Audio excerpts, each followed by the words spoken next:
Well, this is the pack that normally shows up 2 to 5 days after the money shows up in your bank account.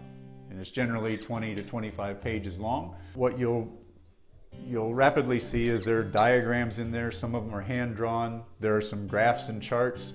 There are some photos of your property.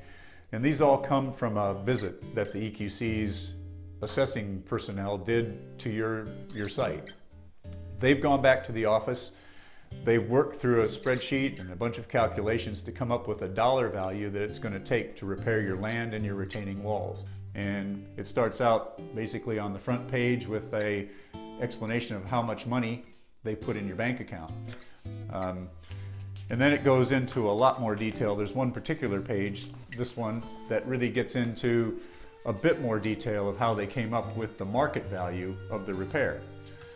The confusing part is that you may come up with a number of $70,000 of the market value to repair, but that usually is a much greater number than what the EQC is actually going to pay you. So in our example of $70,000 to actually do the replacement, the check that they send you or the money they deposit in your bank account may only be $20,000, which leaves a huge gap, $50,000 that you as a homeowner are going to have to make up some way, somehow, to be able to actually do the repair to the retaining wall. In this particular example, the EQC's come up with a value of $68,700 to actually do all the work associated with permits, engineering, geotechnical, the actual demolition, and the actual reconstruction of the land and retaining walls associated with this.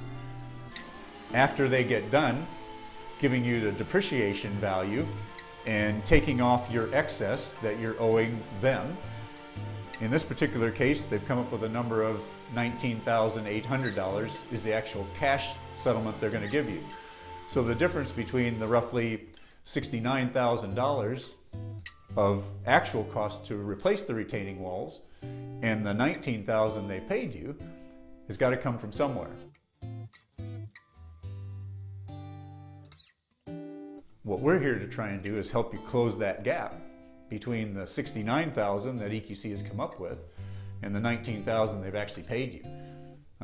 Because most people don't have $50,000 laying around in their bank account that they can just throw at doing these retaining walls. So this may be a real public liability to you as a homeowner, to the public in general.